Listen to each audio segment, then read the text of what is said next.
Aking mga kababarya, maghudos dili kayo. Untati nyo ang plano nga pagpatay kay Gimo. Hindi siya malay na tao. Mabuti siyang tao. Kilala ko siya. Kilalang kilala. Pakiusap ni Lolo Ruben sa mga tao sa bayan ng Barotac Viejo o tinatawag na Lumang Barotac na isa sa lalawigan ng probinsya sa Iloilo. Sinubukan ng bantog na albularyong matanda na kausapin sa lingwaheng Hiligaynon na kilala rin bilang Ilonggo ang mga taong naroroon. Nang sa gayon ay mas maipaintindi niya sa mga ito ang nais niyang iparating. Isa siya sa kasuot ko nga abyan. Maniwala man kayo sa akin o hindi, hindi siya ang pumapatay sa ating baryo.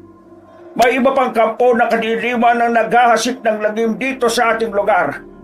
At susubukan kong hanapin sa abot ng aking makakaya ang mga lintik na halimaw na yon. Nag-usap-usap ang mga ito habang bitbit ang kanya-kanyang mga itak at mga sulo na nagsisilbing liwanag sa madilim na kagubatan na yun. Naniwala naman ang mga residente sa baryo ng Barotac Viejo sa pakiusap ng sikat na albularyo. Di kalaunan, lumabas sa kubo ang kapitan. Yakap-yakap nito si Aling Melba na takot sa maaaring mangyaring nakaamba sa kanilang buhay na mag-asawa. Kung nakikita nyo naman, aking mga kababaryo, kung aswang nga sila, bakit hindi pa sila nagpapalit ng anyo ngayon bilang mga halimaw? Bilog na bilog ang buwan. Oh, yan ba ang aswang na sinasabi nyo na pumapaslang sa inyong pamilya? Diin ang inyong pruweba nga aswang ang mga mag-asawa nga ini. Mas lalong nakumbinsi ang lahat na may tangan ng sulot itak sa naging pahayag ng albularyong si Ruben. Walang nagawa ang mga ito kundi humingi ng dispensa sa sikat na kapitan na si Gimo sa probinsya na yon ng Iloilo. Subo nga napamatudan ko sa inyo nga hindi kami aswang ni Melba. Pwede na kamo maghalin. Inosente kami at hindi kami mga aswang. Muling humingi ng patawad ang mga taong residente ng Lumang Barotac at saka isa-isang nagsialisan. Ngunit yung iba, masama pa rin ang tingin sa kapitan at kay Aling Melba.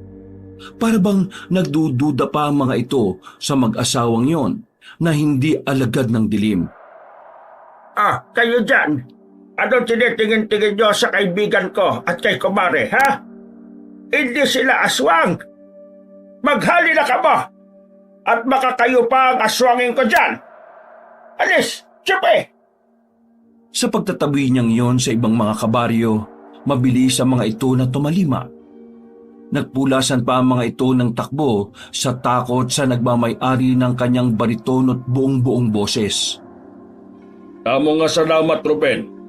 Kundi dahil sa iyo, baka mataga na kami nang wala sa oras ng commander ko. Wala sing anuman, Gimo. Ano't ano pa na magkaibigan tayo. Ako ang likas na nakakakilala sa iyo.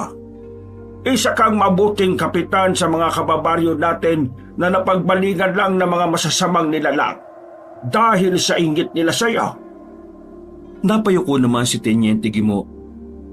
Nakakalungkot nga lang, Ruben. Ang anak kong si Ella. Nga, Gimo, ano natabo sa anak mo? Nasaan na siya? Napailing si Kapitan Gimo. Maiyak-iyak naman ang asawa nito na mahigpit itong niyakap. Nang kumalas ang dalawa sa pagkakayakap, saka nito pinaliwanag kung ano ang nangyari sa anak nitong dalaga. Pinalis ko kasi siya, Ruben. Kasama ng nobyo niyang si Victor at si Monching na nagbalita sa amin na susugod dito ang aking mga kababaryo para kami ay paslangin. Pinalis ko silang tatlo para hindi na madamay sa maaaring mangyari sa amin ni Melba. Napabuntong hininga ang albularyo. Tinapik-tapik niya ang kanang balikat ng kapitan. Ganoon ba? Saglit lang. Ano imo himuon, Ruben? Pinatahimik naman na matandang si Ruben ang kanyang kaibigang kapitan. Shh! Paghilong ka, Gimo. Nag-uusan ako ng isang ritual. Papakiramdaman ko kung nasaan ang iyong anak. Pumikit si Lolo Ruben. Umusal siya ng lingwaheng Latin na alam niya. Nang dumilat ang albularyo, puting-puti na ang mga mata nito at wala ng itim. Saka siya may nakitang isang senaryo. Nasa mabuti ng kalagayan ng anak mong si Ella Gibo. Ilang saglit pa, bumalik na ulit sa normal ang mga mata ni Lolo Ruben. Ayon pa sa nakita kong prediksyon na isinagawa kong ritual, masaya na siya kasama ng kanyang nobyo.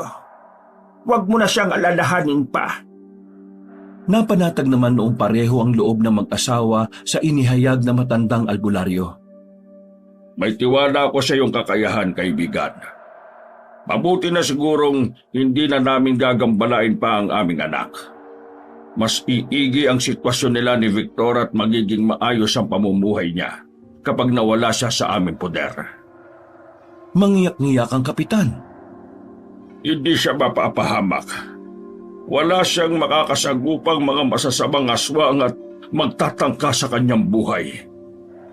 Gabayan sana sila ng mga anito at huwag masundan ng mga kampo ng dilim. May pagsalig ako sa Ginoo. Pareho pang napaantanda ang mag-asawa. Iraanay ka mo sa among balay, Gimo. Mahirap nang manatili dito. Lalo pa kayo ang punteriya ng mga aswang na panigurado akong may sikretong kuta sa lugar na ito. Kadelikado, gid. Pag-aya ni Lolo Ruben kay Kapitan Gimo at sa asawa nitong si Aling Melba. Mas maayo pa nga mag-upod kami sa inyo. Lalo hindi rin namin alam kung sino-sino ang aming mga kalaban. Tukoy nito sa mga aswang at mga kababadyong nagdududa pa rin sa tinyente. Pakiramdam ko pa sa ating mga kababaryo dito sa Barotac. Marami pa rin hindi kumbinsido na inosente kayo sa mga patayan. Marami pa rin ang diskumpiyado na hindi kayo mga aswang. Gani, dali na. Doon na muna kayo sa amin sa Tigom para maproteksyonan ko kayo. Tinanguan naman siya ng kaibigang kapitan. Sige, Ruben. Sasama kami sa iyo ni Melba sa inyong baryo para sa amon nga kaluwasan. Hindi na nagpatumpik-tumpik pa ang tatlo. Tinunto na nila ang Baryo Tigom kung saan siya kilalang kilala bilang magaling na manggagamot. Ang Tigom ay isang tahimik at matatag na baryo na matatagpuan sa mga kabundukan ng Iloilo. Sa baryong din ito siya nagsanay. Nagpagaling at nakatulong sa maraming tao na may sakit at problema. Maski na rin sa mga nangangailangan ng proteksyon laban sa mga masasamang espiritu at nilalang, tulad ng mga aswang. Magkababata at matalik na magkaibigan sina Ruben at Gimo. Sanggang dikit silang dalawa. Bata pa lamang si Ruben, marami na siyang nalalaman tungkol sa panggagamot. Pinag-aralan niya ang iba't ibang uri ng mga halamang gamot na matatagpuan sa kanilang probinsya sa Visayas. Marami rin siyang natutunan na ritual o orasyon ng mga dasal mula pa sa kanyang lola na isa namang kilalang babaylan sa Iloilo.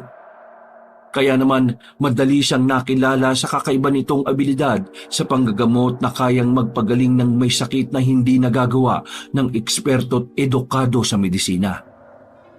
Tinuturuan niya rin si Gimo ng mga nalalaman niya tungkol sa pagiging albularyo. Hanggang sa magbinatat naging kapitan, naging katuwang ni Ruben si Gimo sa pamumuno nito.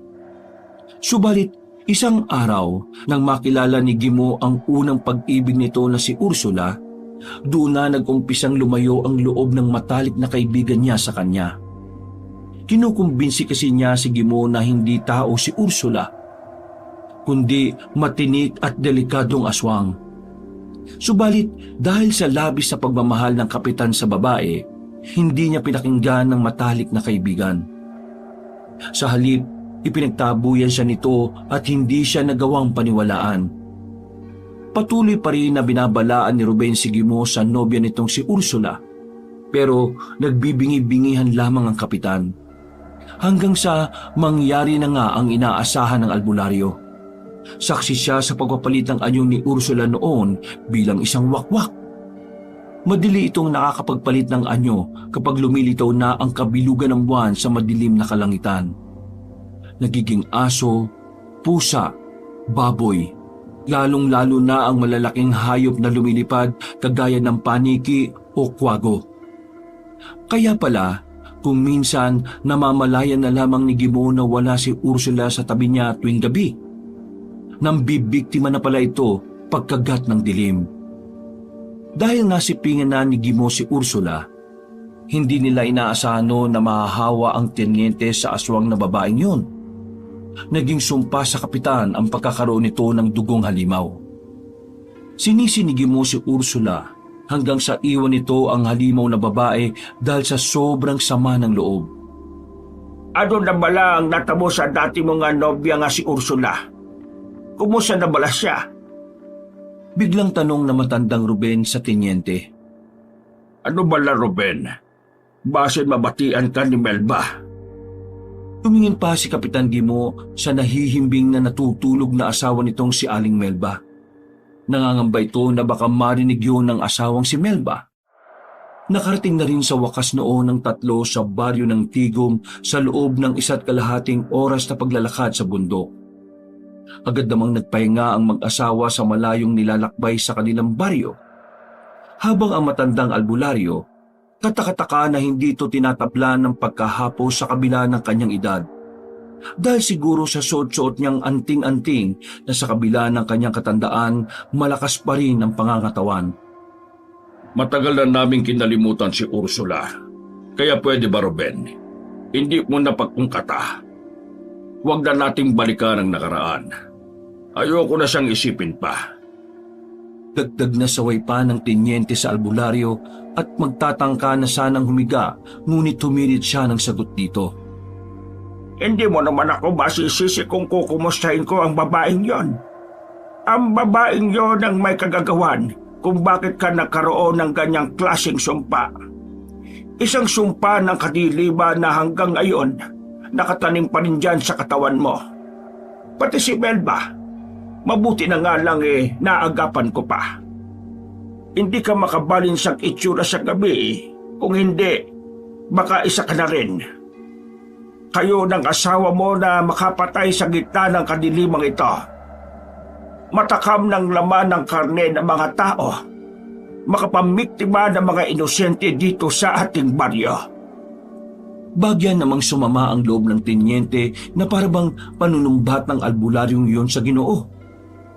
Oo nga pala, may utang na loob kami sa iyo ni Melba. Salamat, Git, ha? Tungod sa imo, wala kami natapos nga aswang sang misis ko. Hindi man ko nagapanumbat, di mo. Huwag mo naman sanang masamain. Nagtatanong lang ako sa iyo tungkol kay Ursula. Hilom na, Ruben, hilom na. Bukas na natin pag-usapan ng tungkol sa kanya. Ayoko lang marinig pa ng asawa kong tungkol sa babaeng sumira sa buhay namin. Baka pagtalunan na namin ito ni Melba. Naintindihan naman yon ni Lolo Ruben. Pasensya na, Gimo. Sige na, patulog na kita. Paparoon na ako sa kabila. Katabi ng aking asawang si Rosaria. Patawad ulit. Pag-ampo ka mo. Isinirado na ng albularyong si Ruben ang pinto na yari sa puno ng nara at kawayan na pansamantalang silid na mag-asawa. Tinungo na niya ang kabilang kwarto kung saan kasalukuyang gumagawa ng langis ang asawa niyang isang kilala't mabuting manggagaway na si Lola Rosaria sa probinsya ng Iloilo. Parehong walang anak ang kilalang mag-asawang albularyo't manggagaway. Tumanda na nga lang ang dalawa ay hindi sila nabiyayaan ng supling dahil na rin sa abala sa paglilingkod sa kanilang baryo. Sa kabila ng walang anak, masaya naman ang puso ng mag-asawa na makatulong sa mga nagpapagamot sa kanila. Tulungan ng kanilang mga kababaryo kahit walang hinihinging kapalit. Ano, Ruben? Kumusta ang duha? Nakatulog na ba ang mag-asawa? Bungad na tanong ng kanyang asawang si Rosaria habang nagsasali ng langis sa botelya. Napabuntong hininga ang matandang si Ruben. Tinabla na siya ng pagkahapo. Hindi dahil sa kasama siya sa mahabang pamumundo kanina mula sa lumang barotak pabalik sa kanilang baryo sa Tigom, kundi dahil sa dismaya sa sarili sa pakikipag-usap sa kaibigan. Naghapos na sila sa pagtulog. Nagtanong pa kasi ako eh. Bakit? Si Ursula Rosaria. Biglang napabaling si Lola Rosaria sa kanya, kaya naman natapon ang natitirang langis na isasali nito sa isang maliit na bote. Si Ursula, yung aswang. Shh! Basin mabatian ka, Rosaria. Ilaan mo ang boses mo. Bagyang saway niya sa asawang manghihilot. Inilipag muna ni Lola Rosaria ang bote sa ibabaw ng tukador. Hinarap siya nito at masinsinang kinausap tungkol kay Ursula. Bakit, Ruben? Hindi mo ba naitanong kay Kapitan kung saan na ngayon namumugad ang Ursula yon? Baka naman pinagtatakpan pa ng tenyente dahil alam nating pareho na mahal pa niya ang aswang na yon. Gigil na saad ni Lola Rosaria sa mahinang boses. Rosaria, ano ba? Nalipatan na gani ni Gimo ang bahing sina. Hindi nga natin alam kung buhay pa si Ursula. Saka nandyan na sa buhay niya si Melba. Asawa na niya si Melba. Babalikan pa ba ni Gimo yun? Diskumpiyado naman ang matandang babae. Utak mo talaga, Ruben. Pareho tayong binigyan ng kaalaman ng mga anito. Bakit ikaw? Bakit hindi mo gamitin ang kakayahan mo para malaman kung buhay pa ang aswang na yon? Pagalutan pabala naton ini Rosaria.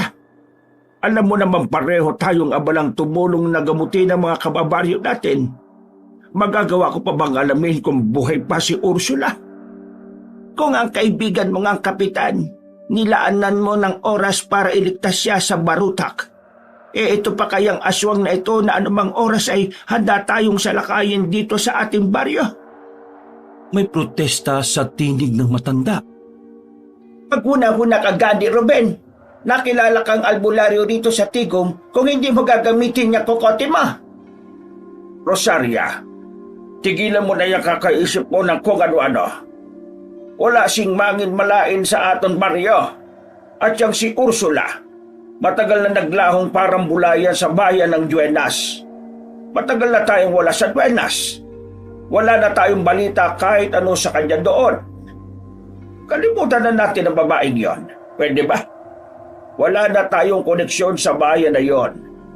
Ang importante sa ngayon, nakakatulong tayo ngayon dito sa Tigom. Yon na lamang ang bigyan mo ng pansin. Napapailing na lamang ang manggagaway sa sinabing yon ni Ruben. Magsisisi ka, Ruben. Pinabalaan lang kita.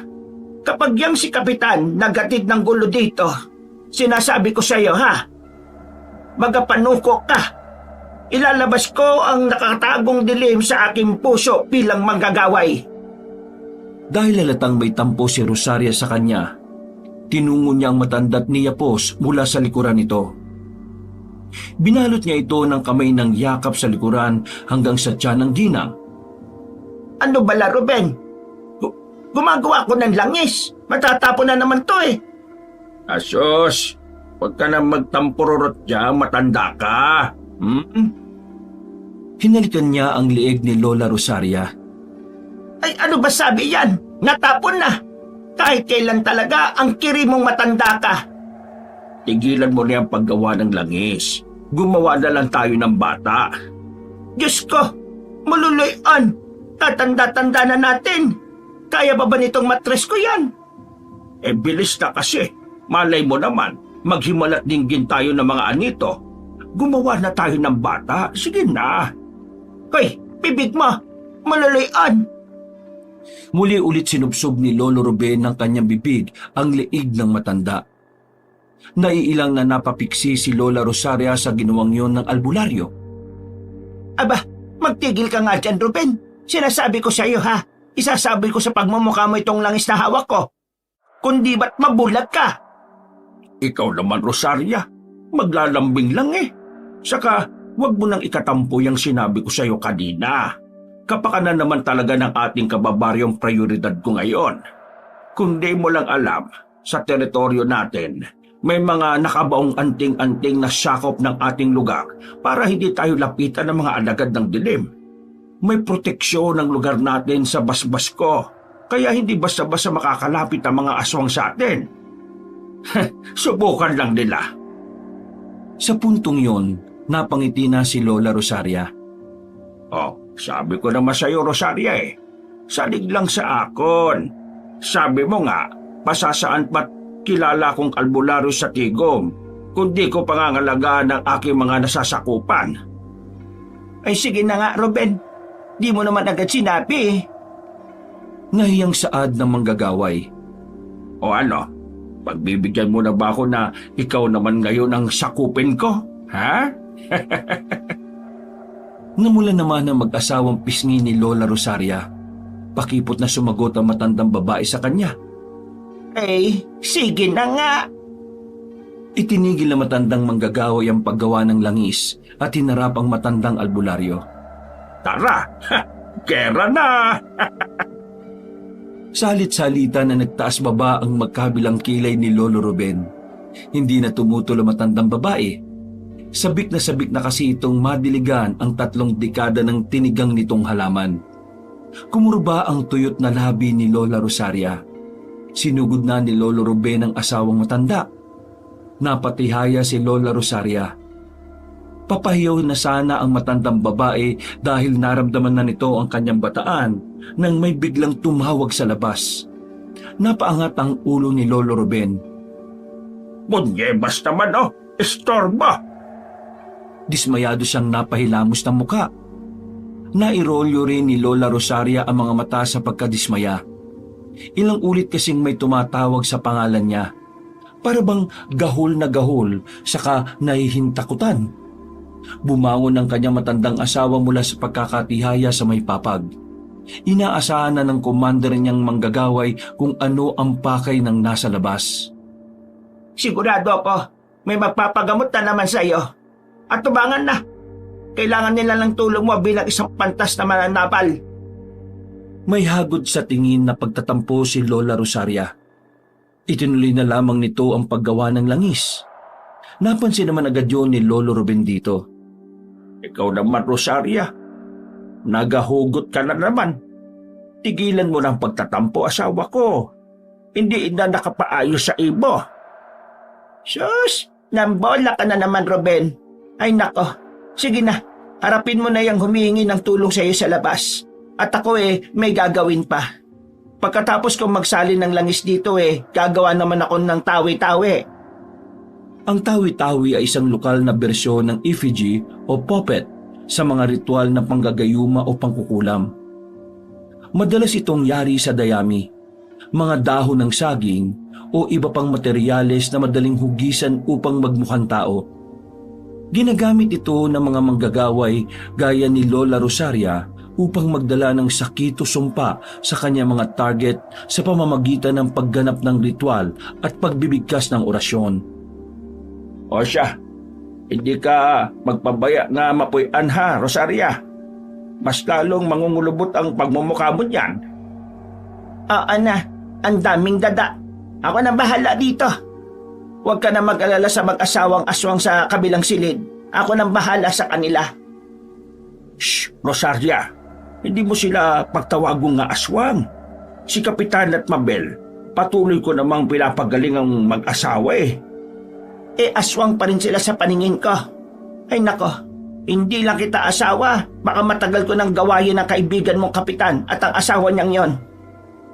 Pinanlakihan niya ng mga mata si Lola Rosaria. Akala ko ba hindi ako mag-aalala?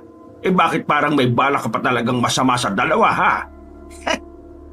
Talaga Sarkastikong natawa ang manggagaway. Sabi ko nang akong bahala. Wala ka ba lasing pagsalig sa akon, Ruben? Kahit manggagaway ako, mabuti pa rin ang puso ko.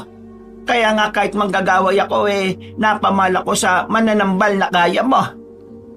Tumingin si Lola Rosaria sa kanya ng malagkit. Napakagat naman ng labi si Lolo Ruben.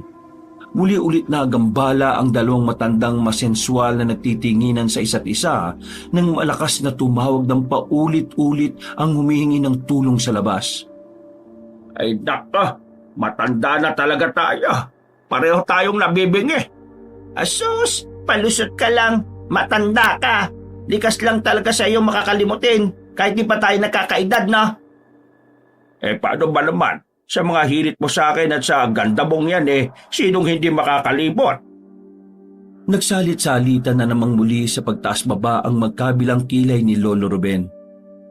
Mapanuksong ibinibida niya ang hambog nitong pagkakangiti. Wala, pabugalon ka. Bilisan mo na dyan. Baka mamatay na yung pasyente mo. Inuuna mo pa yung pakikipaglandian sa akin. Pahalik nga muna. Ngunguso na sana si Lolo Ruben sa asawang si Lola Rosaria nang ipansalag nito sa kanya ang tawi-tawi. Ay sige, subukan mo lang kung ayaw mong gawain kita. Napakamot na lamang sa likuran ng ulo ang matandang albularyo. Sus, isa lang naman ang damot. Bago pa lumabas ang bantog na albularyo, nagtungo muna si Lolo Ruben sa kabilang silid kung saan magkatabing natutulog ang matalik na kaibigan niyang si Kapitan at si Melba. May dinukot siya sa kanyang bulsa na 2 kabal. Tapos ay inilagay sa loob ng damit ng mag-asawa. Sa dibdib, magagabayan si na Kapitan Gimo at Aling Melba ng kabal na yon na inorasyonan ni Lolo Ruben upang maproteksyonan ang mga ito laban sa anumang panganib, sa mga sumpa, sakit o anumang nilalang. Kinakailangan nyo yan. Lalo na't di ko alam kung ano ang maaaring mangyari sa inyo habang wala ko. Ang asawa kong si Rosaria, baka palihim niya kayong gawain habang natutulog. Maayo na kang sigurado. Galit na galit siya sa mga aswang at itinuturing pa niya kayong mga kaaway kahit wala namang kayong ginagawang masama. Gabayan sana kayo ng mga dinasalang kong mga adito. Matapos siyang mag-usal ng kakarampot na orasyon mula sa kabal na isinilid niya sa katawan ng mag-asawa, sumibad na si Lolo Ruben upang isakatuparan ang layunin niya bilang albularyo o mananambal. Gamit ang mga nalalaman niya sa iba't ibang uri ng mga halamang gamot, madali niyang napapagaling ang kanyang mga nasasakupan na pinapasukan ng mga elemento na alagad ng dilim. Kundi man duwending itim ang sumalbahe, tikbalang o di naman kaya kapre ang nakakasagupa na matanda. Nung gabing yon, 3 na ang napapagaling ni Lolo Ruben mula sa bahay-bahay niyang pakikipaglaban sa mga masasamang entidad. Ngunit sa ika-4 na pasyente, kakaiba ang naging karanasan niya bilang mananambal upang mapagaling ng isang paslit na parabang sinusunog ang buo nitong katawan. Iyak ng iyak ang mga magulang habang pinapanood ng anak nilang sinisilaban ng buhay. Para itong naliligo sa sariling pawis. Ilang baso ng tubig na ang iniinom nito. Kahit ilang beses maligo ang musmos, hindi pa rin naiibsa ng init na naglalaro sa kaloob-looban ng katawan nito. Tinanong ang mga magulang kung ano ang nangyayari sa anak nila. Hindi raw nila alam. Bigla na lang nagkaganon ang anak nila nang simulang may kinain at magpalit ito ng anyo mula sa pagiging aswang. Nagbalik naman sa dating anyo ang bata kapag sumasapit ang umaga. Pero nang sumunod na araw din yon, iniinda na nito ang matinding pagkapaso sa buong katawan. Sinubukan ni Lolo Ruben na pasukin ang katawan ng bata. May kinuha itong dahon ng banaba. Isang baso naman na may laman ng langis na ginawa ng kanyang asawa ang inilapag niya sa maliit na lamesa.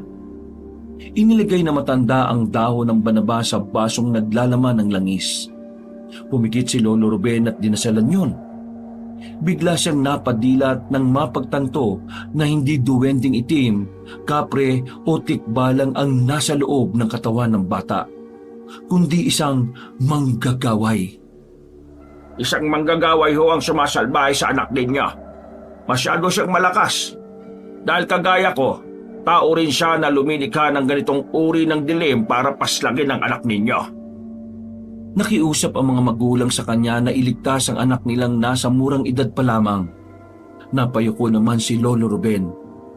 Hindi ko siya kayang talunin. Dahil malakas siya at kilalang kilala ko siya.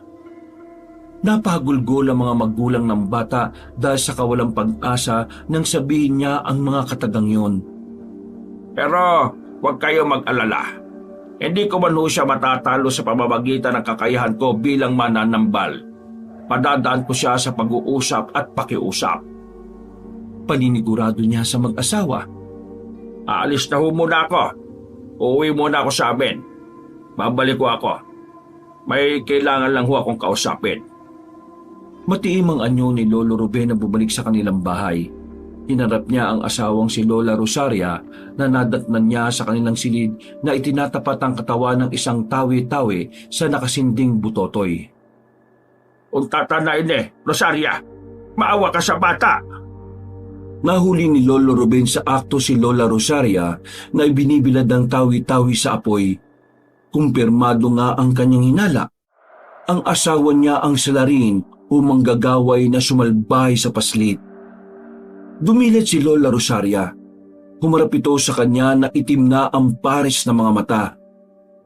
Hindi na kailangan buhayin ang bata na yon, Ruben. Magiging aswang siya. Magiging masamang aswang. At lahat ng alagad ng dilim kailangang mamatay. Sambit nito sa malagom na tinig. Inosente ang batang ginagaway mo, Rosaria. Nayanggaw lang siya. Nadamay lang siya. Ang tunay na kaaway, ang mga aswang na nasa duenyas. Sila ang tunay na kalaban. At hindi ang mga inosente kagaya ng batang yon. Hindi mo na ako mapipigilan, Ruben. Naumpisan ko na ang pangyayanggaw sa aswang. At kilala mo naman ako, Ruben, di ba? Lahat ng aking nasimulan, kailangan kong tapusin. Mautoridad ang boses ni Lola Rosaria. Muli itong pumikit at itinuloy ang pananalbay sa bata gamit ang instrumento nitong tawi-tawi na ibinilad sa nakasinding bututoy. Kung ganon, Rosaria, wala na akong magagawa. Kailangan kitang talunin sa katauhan mong mangyayanggaw bilang asawa mong mananambal. Napaupo si Lolo Ruben. Kumuha siya ng ugat ng kamagong at isinawsaw sa langis na nasa babasaging baso. Isinubo niya ang ugat pagkatapos ay hinuyang-nguya. Sinubukan niyang pasukin ang katawan ng batang kasalukuyang sinasalbahe ng asawa niyang mangyayanggaw. Pumikit siya. Sa muli niyang pagdilat, matagumpay namang napasok ni Lolo Ruben ang katawan ng paslit. Nasa isa siyang maalinsangang lugar. Sobrang init. Habang sumisingot siya, parang may pumipigil din sa kanyang paghinga. Parang bagyang nanikip ang kanyang dibdib sa lugar ng katawan ng bata. Subalit, hindi yun ang binigyang atensyon ng matanda, kundi ang matandang babaeng nasa kanyang harapan na mas pinapaliyab pa ang apoy sa teritoryo ng kaawa-awang paslit. Rosaria, harapin mo ako! Napalingon sa kanya si Lola Rosaria na nagpapalaki ng apoy. Kumurba ang ngiti ng manggagaway. Nandito ka na pala, aking asawa. Hindi ko akalain sa ganitong paraan pa pala tayo magtutuos. Na siguro ko inasain mo, matatalo kita. May inilabas na sandata ang matandang babae. Isa yung mahabang espada. Habang si Lolo Ruben naman, 2 patpat na arnis. Naunang umatake ang matandang babaeng manggagaway. Kagad na inagapan niyo ng matandang lalaking mananambal at pinangsalag ang 2 patpat na arnis. Sa pamamagitan ng pag-ekis noon, nadoble ang panlalaki ng mga mata ni Lolo Ruben na napakalakas pala ng kanyang asawa. Sa kabila ng kasirean nito at katandaan. Akala mo pa, ganon ako kahina katulad ng iniisip mo? Kahit asawa mo na ako, hindi mo pa rin ako lubusang kilala, Ruben. Ako ang pinakaisog nga manggagaway diri sa Tigom. At walang sino mang makakatalo sa pagiging manggagaway ka, maski ikaw na asawa ka. Mas lalong lumakas ang puwersa ni Lola Rosaria. Nagkaroon ng mga dagkitab ng magkiskis ng espada at paekis na arnis ng 2 matanda. Hanggang sa tumilapo ng 2 pamatpat na tangan ni Lolo Ruben. Itinapat ni Lola Rosaria ang dulo ng espada nito sa kanyang liig. Wala nang nagawa ang albularyo kundi itaas ang 2 kamay bilang pagsuko. Kahit dinain ni Ruben, Ipaubaya mo na sa akin ang katawan ng batang ito. Hindi ko hahayaang makapagasik pa ito ng lagim. Habang maaga pa, kailangan na itong patayin. Inosente ang bata. Papapagaling ko pa siya, Rosaria. Akong bahala. Umiling-iling ang kanyang asawa. Hindi siya madadaan sa pagiging albularyo mo. Susunugin ko na ang katawang lupa ng batang ito. Humarap na ulit ito sa nagliliyab na apoy.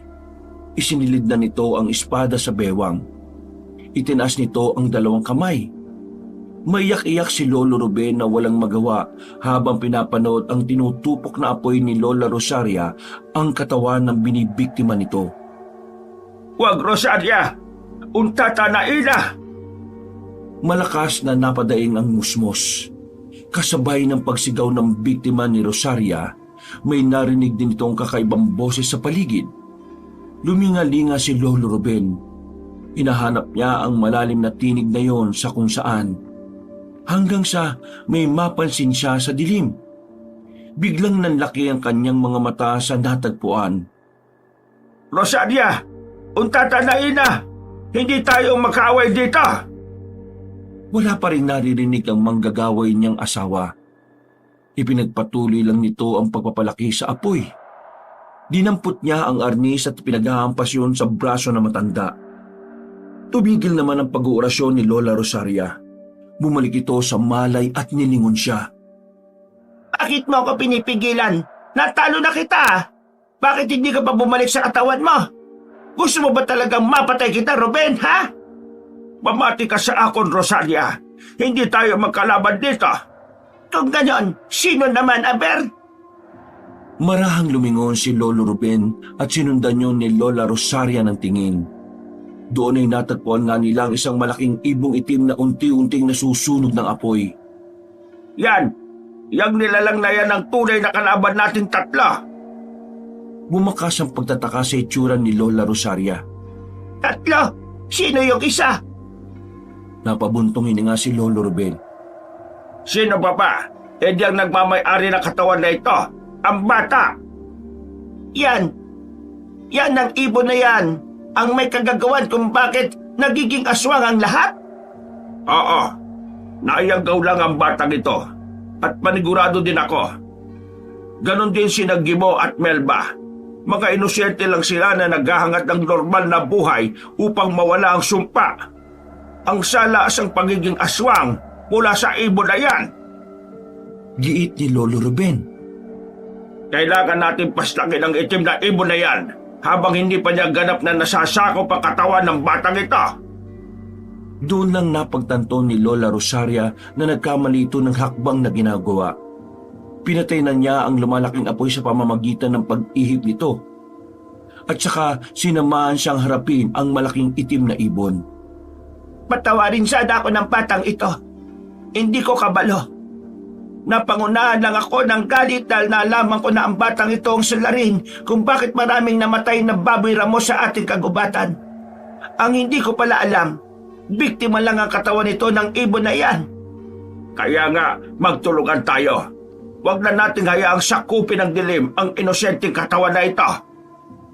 Ibinida na ng mag-asawa ang kanya-kanyang mga sandata. Sinalakay nila ang higanting itim na ibon. Agresibo pa ang nilalang at kamuntikan ng mahagip ng tuka nito si Lolo Ruben. Subalit maliksi itong nakailag at agad na hinampas ng bitbit nitong patpat ang leeg ng nilalang. Malakas na humuni ang ibon. Doon naman nakakuha na ng pagkakataon si Lola Rosaria at tinagpas ang ulo ng itim na ibon. Sa pagtutulungan ng mag-asawang manggagaway at mananambal, natalo nila pareho ang yanggaw sa katawan ng isang bata.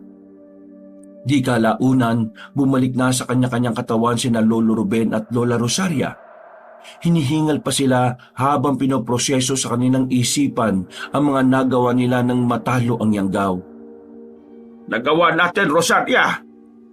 Nakahimo kita, Ruben! Niyakap nila ang isa't isa sa sobrang kagalakan dahil unang beses nilang natalo ang isang halimaw na magkasamang mag-asawa.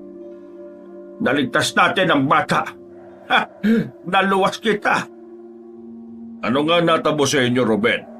aga-aga bakit nagsisigawan kayo? Nauna pa kayo sa tilaok ng manok Parehong nahinto sa pagbubunyi sina Lolo Ruben at Lola Rosaria nang sawayin sila ni Kapitan Gimo na pakiwari nila'y naalimpungatan mula sa mahimbing na pagkakatulog. Tumingin ang mag-asawa sa bintana. Bagya nang sumisilip ang liwanag sa pagitan ng bulbundukin.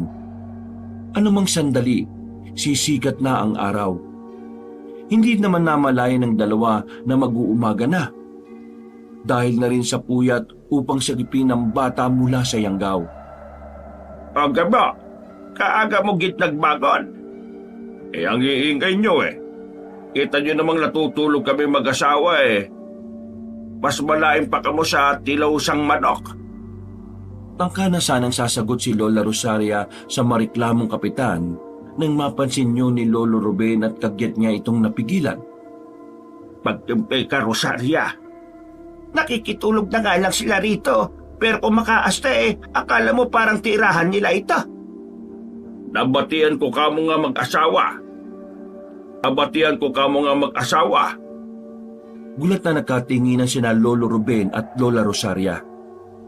Kahit magbulugan pa kayo dyan dalawa, maririnig ko kayo. Baka nakakalimutan mo, Ruben. May dugo pa rin akong aswang gayong pansamantala mo kaming ginagamot ng commander ko. Matatalas ang pandinig namin na ganitong uri ng nilalang. Tinaliman ng tingin ni Kapitan Gibo ang matandang manggagaway. Nakipagsukatan pa ng tingin si Lola Rosaria sa kapitan sa halip na masindak. At kutan mo rin, Kapitan Gimo. Nasa pamamahay ka naming mag-asawa. Oras na tanggalin sa iyo ni Ruben ang proteksyon mo dyan sa katawan mo. Tsaka kung matutupo kayo ng buhay sa teritoryo namin. Kung hindi mo lang alam, may mga nakabaon na anting-anting sa pamamahay namin. Biglang napalagok ng laway si Gimo sa matapang na naging pahayag na yon ni Lola Rosaria. Tumingin ito sa kanya upang makumpirma kung totoo ang sinasabi ng kanyang asawa. Totoo bala ni Ruben? Totoo bala mga ginsiling sang asawa mo? Kaibigan kong kapitan. Ginawa ko ang bagay na ito pag magsilbing proteksyon sa magtatangkang pumasok ng mga maitim na elemento o masasamang entidad tungo sa aming balay. Pero Ruben, paano naman kami ni Melba? Gaya nga ng sinabi ko, Gimo, may gabay ka mula sa akin. Parte ka ng kapangyarihan ko bilang mananambal, kaya hindi ka mapapahamak sa mga anting-anting ko kahit may dugo kang aswang. Binalingan nito ng masamang tingin si Lola Rosaria. Ikaw matanda ka, kahit may abilidad kayo sa panggagaway at pananambal. Ito ang pakakatandaan nyo. Kapitan nyo pa rin ako. Kilalang kapitan dito sa Iloilo. Kaya igalang nyo pa rin ako.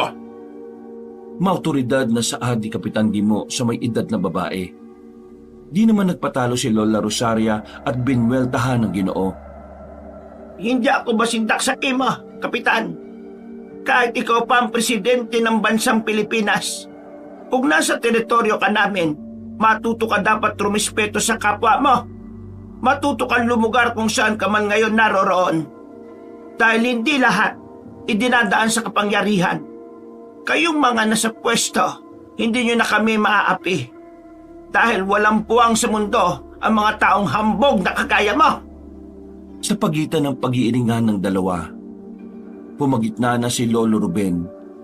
Baka kasi kung saan pa mapunta at magtagaan na lamang ang mga ito nang wala sa oras. Rosaria, Gimo, unta saan na ka mo? Kinausap naman ni Lolo Ruben ang matalik na kaibigang si Kapitan Gimo. Makinig ka sa akin, Gimo. Alam na namin pareho ni Rosaria kung paano kayo gagamutin ni Melba. Ano ka mo? Gagamton? Sa paano nga paagi? Ganito, Gimo. Bilang ako na mananambal at si Rosaria na manggagaway, papasukin namin pareho ang katawan ninyo upang talunin ang yanggaw. Yanggaw? Anong yanggaw? Kuryosong tanong ng kapitan. Isa ini kamalain nga espiritu, Gimo. Isang halimaw. Itim na halimaw na sumasakop sa katawan ninyo ni Melba para maging aswang. Kung ganun Paano nyo tatalunin ang yanggaw na nasa aming katawan kung si Ursula ang punot dulo ng lahat ng ito? Hindi mo. Wala kinalaman si Ursula dito. Isang itim na binhi kasi ang pinlanta sa inyong magkasawa. Pero hayaan nyo na. Ang tanging intindihin na lang natin ang mapagaling namin kayo ni Rosaria. At yang si Ursula ang dapat mawala. Ano ba, Rosaria? Huwag ka munang singit ng singit. Ako muna. Tagutian ay ako tapusan. Napairap si Lola Rosaria. Umpisan na kasi natin ang orasyon sa kanila, Ruben, para matapos na't mapaalis na ang mag-asawang yan dito sa bahay natin. Rosaria, napag-usapan na natin to, di ba? Oo nga, Ruben. Alam ko. Pero may ara kita sang tagsa-taksa nga kabuhi. May sarili ding buhay sina Kapitan at Melba. Bakit hindi pa natin gawin ngayon ang pag-uurasyon sa kanila?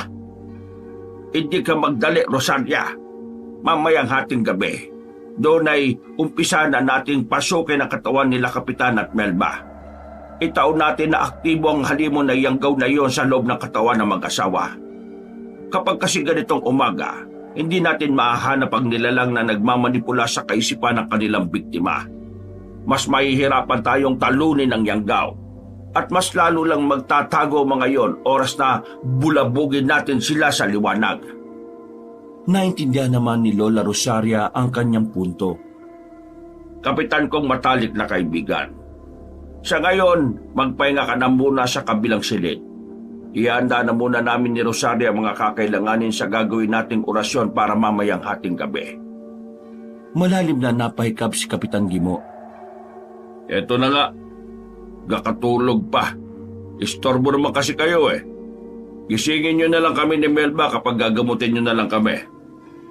Dumiretso na ito sa kabilang kwarto upang ituloy ang naunsya minitong pagtulog. Ihirit pa sana si Lola Rosaria para pasaringan ang demanding na kapitan nang kaagad yung naagapan at pinigilan ni Lolo Ruben. Mining siya bilang giit niya na wag nang ituloy ang nais isambit sa mga bisita. Tutulong tayo, Rosaria. Hindi tayo mag-iinsulto. At ako pa talaga ang mang-iinsulto, Ruben. Iyang kapitan nga ang palautos. Nasa balay niya Shh! Marinig ka na naman ni Gebo. Baka magtalo na naman kayo. At ayoko mangyari ulit sa inyo yon ng matalik kong kaibigan. Pinanlisikan siya ng mga mata ni Lola Rosaria. Tapat ako, Ruben. Sino bang mas mahalaga sa iyo? Ang matalik mong kaibigan o ako na asawa mo? Napailamos na ng pagmumukha si Lolo Ruben. Dumating na kasi ang punto na pinapapili na siya ng kanyang asawa. Yan ka na naman, Rosaria eh. Kailangan ba talaga ito? Pipili ka o papatayin ko sila? May hawak itong tawi-tawi na mahigpit na nilalamuko sa kamay. Isa yung babala na kapag hindi nagsalita ang albularyo, tiyak malalagay sa peligro ang dalawa sa kamay ng manggagawi na asawa. Malamang ikaw ang pipiliin ko. Asawa kita eh. Mahal na mahal kaya kita, Rosario ko. Mwah!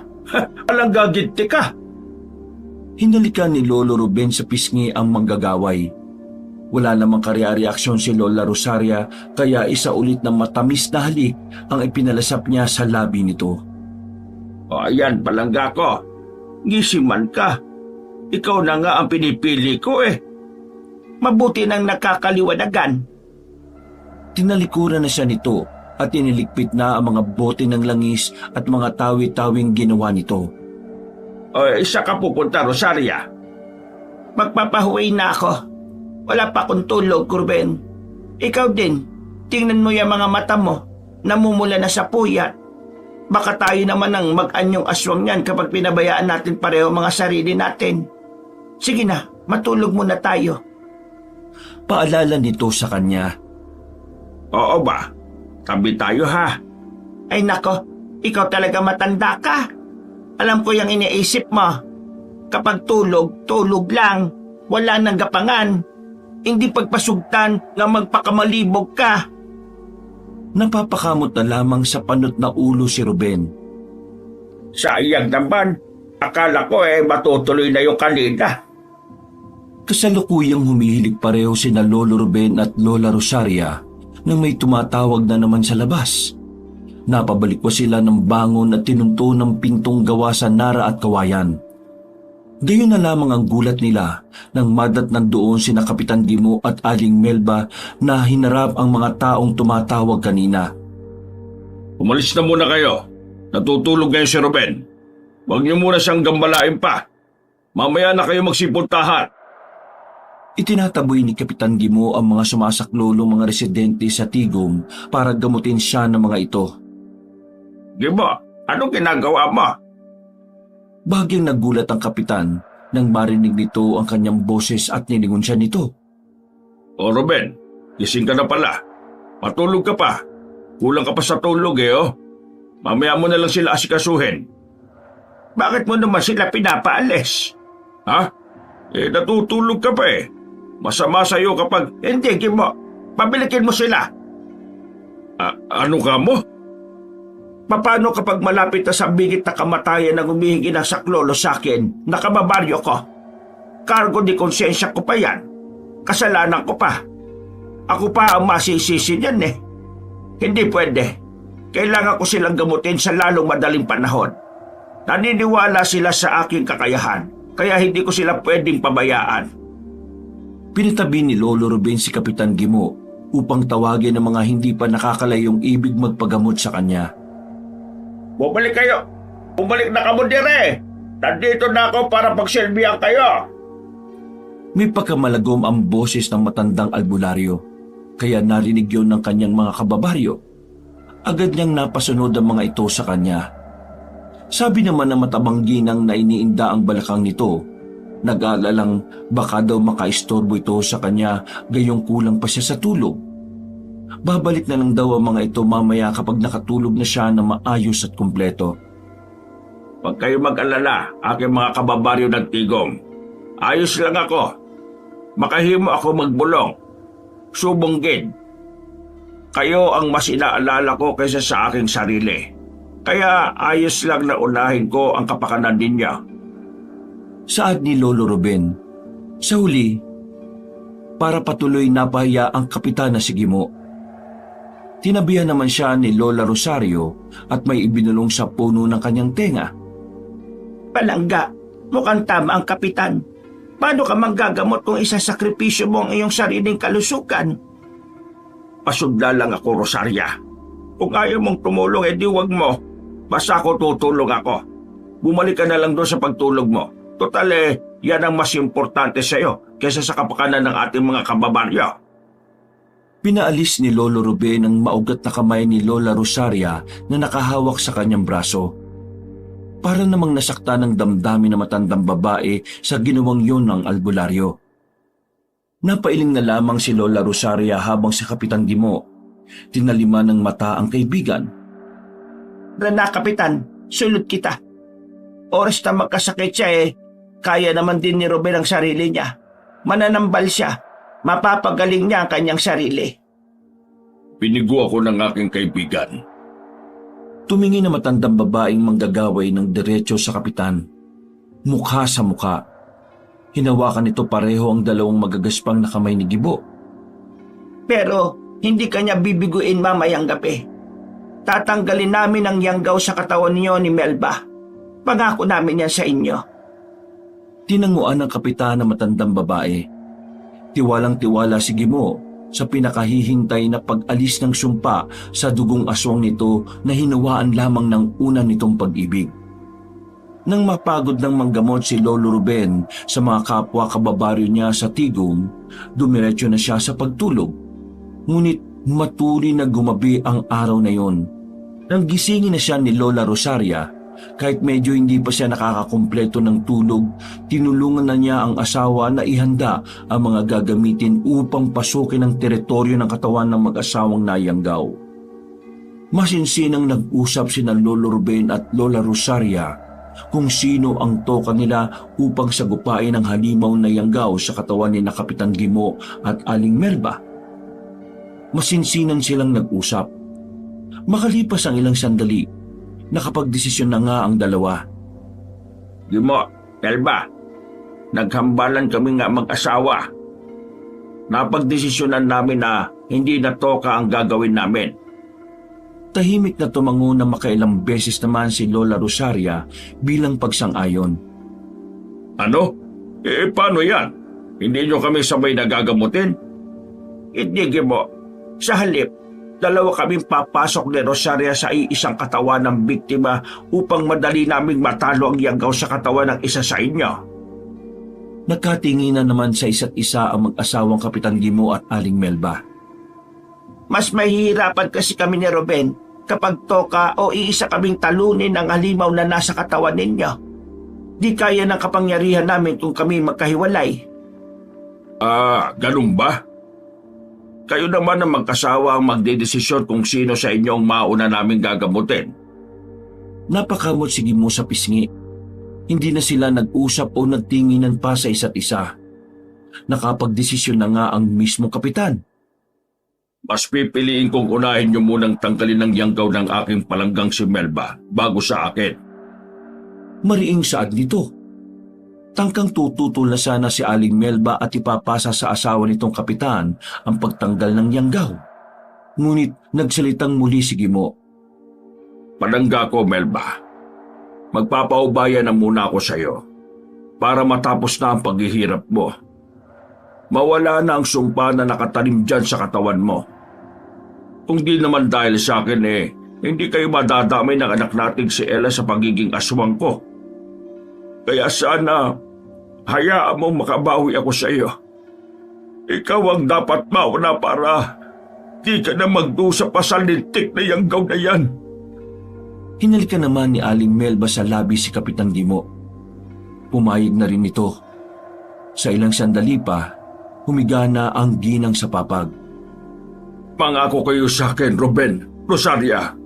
Ililigtas niyo ang palangga ko, ha? Luwasan ninyo ang palangga ko. Hinalikan ni Teniente Gimo ang likod ng palad ni Aling Melba. Bago umpisa ni Lolo Ruben at Lola Rosaria ang pag-uorasyon. Ipinikit nila pareho ang mga mata. Hawak ni Lolo Ruben ang isang basong naglalaman ng langis. May inusal siyang dasal dahilan upang kumulo ang langis na nasa baso. Habang si Lola Rosaria naman, tanga ng hugis taong tawi-tawi at may ibinubulong din sa hangin mula sa hindi maintindiang lingwahe. Hindi rin kalaunan, tuluyan na silang nakapasok sa teritoryo ni Aling Melba. Sobrang dilim sa lugar na yon. Sa pamamagitan ng kakaibang tunog na ginagawa ni Lolo Ruben, habang nagsasabit siya ng Latin, napalabas niya ang halimaw na yanggaw ng naturang ginang. Ayan na siya, Ruben. Nasa harapan na natin ang yanggaw ni Melba. Nakaposisyon na pareho ang dalawang matanda. Si Lolo Ruben na may hawak na arnis habang si Lola Rosaria ay isang mahabang espada. Kumpara sa yanggaw ng batang nakasagupa ng dalawang matanda kahapon, mas nakakatakot ang yanggaw ni Aling Melba. Kahindik-hindik. Dahil tatlong ulo sa iisang katawan ng itim na ibon na yun. Nang dumi pa ang matayog na mga pakpak ng yanggaw at tumiyaw ito mula sa nakakarinding huni, hudyat na yon upang sumugod sina Lolo Ruben at Lola Rosaria. Sabay na napasigaw pa ang mag-asawa habang tumatakbo pasulong sa halimaw sa loob ni Aling Melba. Tayin ka namin! Napalundag ang dalawang matanda at tangkang tatagpasin ang ulo ng tatlong ibong itim sa iisang katawan nito. Nang pumagaspas ang dalawang pakpak ng yanggaw, nilipad ng sobrang lakas ng hangin ang katawan ng dalawang matanda. Tinangay sila ng alimpuyo ng hangin na nag-ipo-ipo hanggang sa bumalandra sila sa konkretong itim na pader.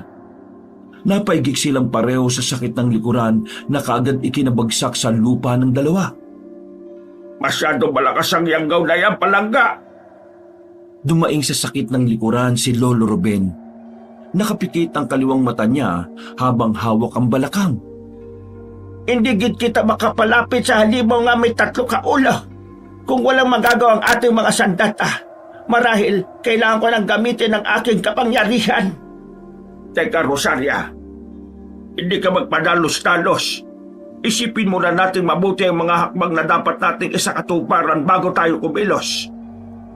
Hindi nga tayo makalapit sa Yanggaw. Ano ang luyag ko nga himuon naton? Abe, hintay na lang ba natin na mamatay tayo sa katawan ni Melba? Ganun ba? Matandang gurang? Napaisip si Lolo Ruben. Kung di sila makakalapit sa halimaw na nasa loob ng ginang, papaanong diskarte kaya ang gagawin ng dalawang matanda para masugpo ang napakalakas na Yanggaw na ito? Ilang sandali pa ay biglang may pumitik na ideya sa utak ng albularyo. Ganito, Rosalia. Maghiwalay tayo. Hindi tayo pwedeng sabay na umatake sa Yanggaw. Kailangan malayo tayo sa isa't isa. Ikaw sa kanan at ako naman sa kaliwa. Nang sa gayon maging hati ang atensyon ng tatlong ulo ng ibong itim. Madali nating maanilitong Yanggaw at madali natin silang mapapaslang. Hay-hay ba palangga? Sumang-ayon si Lola Rosaria at natuwa sa naging pahayag ng asawa. Mainam naman at nagagamit mo na yung kokote mo, Ruben. Sabi ko naman sa iyo magtiwala ka lang sa akin. Isa akong pantas na albularyo dito sa ating probinsya sa Iloilo. Pagmamayabang pa niya sa kanyang may bahay. Hindi na nagpatumpik-tumpik ang mag-asawang mananambal at manggagaway. Lumihis sila ng direksyon sa isa't isa. Pinaikutan nila ang Yanggaw na may 3 ulo. Nag-agawan naman at ayaw magpatalo ng 2 ibon sa ulo kung saan unang sasalakay. Sa kaliwa ba na si Lolo Ruben o sa kanan na si Lola Rosaria? Habang yung pagitnang ulo ng Yanggaw hindi mapakali sa dalawa. Sumipol na ang albularyong si Ruben, hudyat upang salakayin nila pareho ang Yanggaw. Sabay silang napalundag ng mataas at sumakay sa ulo ng magkabilang itim na ibon. Wala namang sinayang na oras si Lola Rosaria at pinugutan yung kanang ulo ng Yanggaw. Habang si Lolo Ruben, sinakal muna ng pamatpat nitong arnis bago malakas na pinalo sa ulo ang kanang ibong itim. Rinig niya ang paglagutok ng buto nito hanggang sa mamatay. Ang natitira na lamang na dapat nilang kalabaning mag-asawa ang panggit ng ulo ng Yanggaw. Wala ka na kawala ngayon. Katapusan mo na. Hindi, Ruben. Ako nang tatapos. Pupugutan ko na lang naman ang ulong Yanggaw na yan. Giit ni Lola Rosaria. Hindi, Rosalia. Ako na. Hindi nga, Ruben. Ako nasabi. Ako na. Bumalik ka na sa katawan mo. Kaya ko na ito. Ako na nga isa. Binilangan na siya nito bilang maging babala. Pinanlakyan pa siya nito ng 2 matatalim na mga mata. 2, 3. Ano, magbibilangan tayo? Kinagalit mo talaga ako, ha? Abay, namumuro ka na. Ikaw ang namumura. Tumigil sa pagtatalo ang 2 matanda nang marinig nila pareho ang nakakarinding huni ng Yanggaw. Kapwa sila napatakip ng magkabilang tenga. Sobrang sakit ang nililikang tunog ng itim na ibon na yon. Sa pagdilat ng mag-asawa, nadoble ang panlalaki ng kanilang mga mata nang lumitaw ang humigit 10 itim na ibon sa kanilang harapan. Ha? Imposible. Ano na tamo? Nagtawag na ng mga kasama. Hindi ito maaari. Ibig sabihin, hindi lang iisang Yanggaw ang nasa katawan ni Melba. Marami pa. Ruben, may tama ka. Malungkot na wika na matanda. Uli na tayo. Kumalat na sa katawan ni Melba ang mga Yanggaw. Hindi na natin siya maagapan pa. Kung ganon, Rosaria. Tama ka nang iniisip, Ruben. Wala na tayong ibang magagawa kundi sunugin ng mga Yanggaw na ito. Pero si Melba, hindi natin siya maliligtas. Bumaba ang kurba ng tuyot na labi ni Lola Rosaria. Ikinaluoy ko, Ruben. Wala na tayong magagawa sa bagay na yan. Kung di natin sila susunugin, tayong mamamatay dito. Tayong papatayin ng mga Yanggaw na yan.